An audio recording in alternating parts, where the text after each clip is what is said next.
Hello and welcome to PMI's Uncommon Sense podcast, tools to improve your work forever. I'm Susanna Clark, Managing Partner with PMI, the performance improvement consulting and training firm. Our Uncommon Sense podcast is a 15-minute conversation with our expert consultants. They talk a lot of common sense, although much of it is not common practice. And that's what this podcast is all about. We want you to be inspired to improve your business through learning more about the tools which can help you succeed and grow. Warren Knight's joining me today to continue our series on leadership and the system of profound knowledge and what we can learn from that. We've had 2 previous episodes, one on systems thinking, one on variation. If you haven't yet listened to those, please do have a listen to those after this episode. So today, Warren, we're going to talk about the theory of knowledge. An unusual title. What does that mean to the layman? Well, actually, the concept of having theories is really important to the discussion we're going to have, actually. But it's about, what's the methods by which we accumulate knowledge, okay? And what type of knowledge are we accumulating? So, for instance, are we accumulating belief-based knowledge, okay? Or are we acquiring sort of empirical-based knowledge? So things that we know through observation and testing. So there's different types of knowledge, if you like, depending upon how we've acquired it. So it's all about that. Okay. Yeah. And therefore, what does this mean to leaders? And what's their responsibility in the acquisition of that knowledge? Yeah, indeed. So let's start there. I think for me, effective leaders, good leaders, they recognise that the ability of the organisation to improve fundamentally is based upon or predicated upon the ability of the organisation to learn. Yes.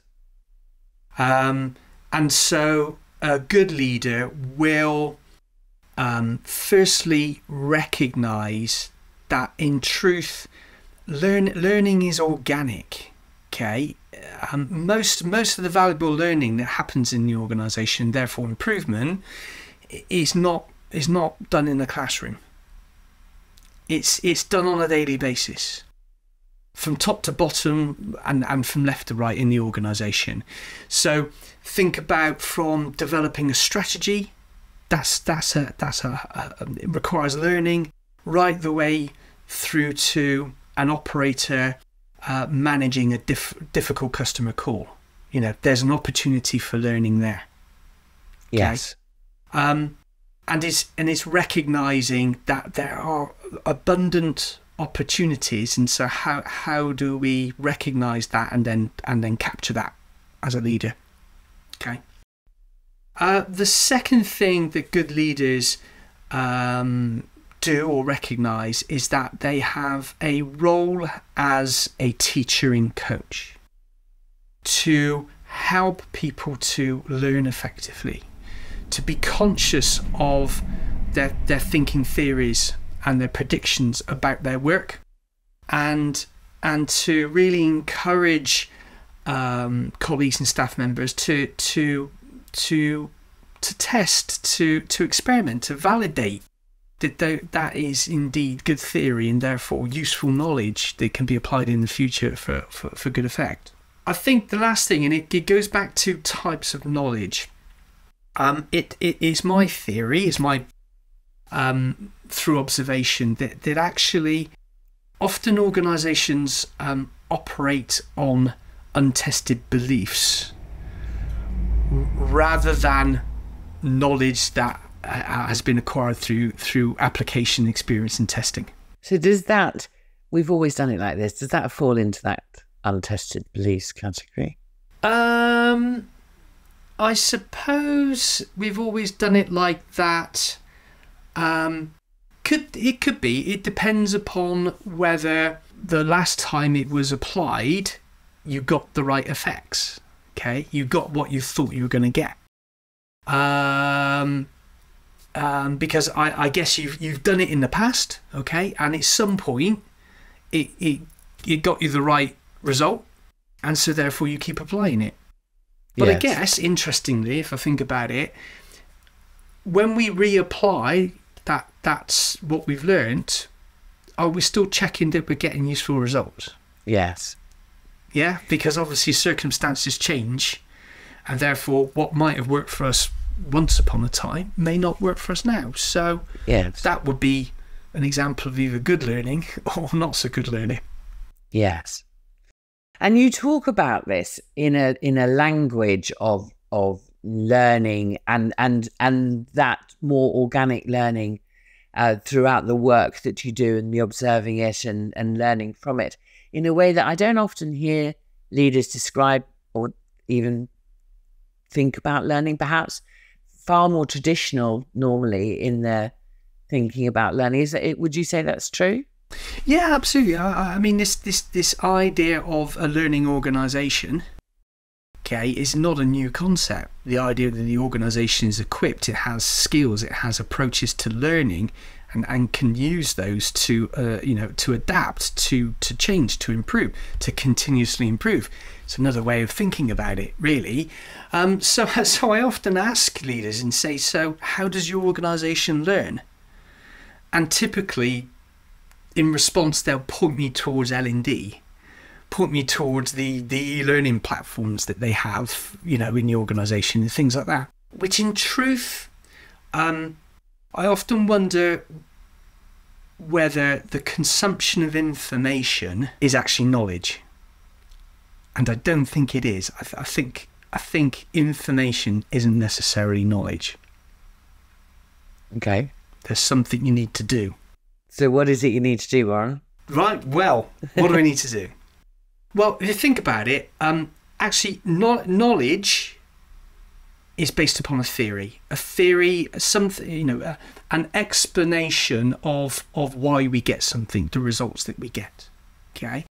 And with every theory comes a prediction of what will future results look like if this is a useful theory. So learning starts with having a theory. And of course, that theory may be based upon information that we've collated and reviewed. Yeah, absolutely. But it's about having that theory of cause and effect, and that prediction. The second part of it, and this is where we translate that information into knowledge, is then reviewing our experiences in our observations, including the abundant data that we have in our organisations, to answer the question, well, was that a useful theory? Did what we observe match our prediction? Yes. Or actually, did we experience something different than our prediction, in which case that should drive us to revise and refine our theory, back to the question you asked earlier on. So the development of knowledge is an active thing, is an active process, if you like, not a passive one. But like you say, we're going to need some equipment, tools, method to be able to gather useful data from that will help us in that learning. Yeah, absolutely. Yeah, absolutely. So we will need and this is connected with variation, of course. We'll need data, and we'll need the right tools and ability to use those tools to interpret that data and to form useful theories. Yeah, and hence, if we look at Lean Six Sigma, for example, actually that's a methodology and a tool set essentially for learning. That's what it is. Yeah. But it's all predicated on the basis of forming and testing a theory actively, because that's where the knowledge comes from. And then sharing those results and amongst the leadership and saying, this is we had this theory, we had it go, it's good, it's bad, the outcomes, and that being a learning process. Yes, yeah. And where the leader comes in is recognizing that process of forming and testing theories using predictions can get distorted, okay, in many ways.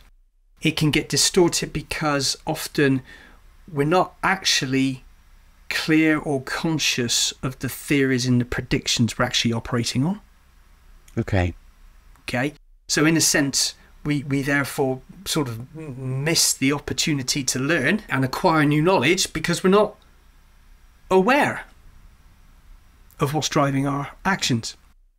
Okay. Another way that it can get distorted is that, and this is often the case, we don't put the energy into robustly reviewing our theories and our predictions against our experiences, okay, and to enable us to really validate those theories or refine them. We've had many discussions in many webinars about lessons learned on a project, for example. Yes. There's just one small example of not doing a robust evaluation.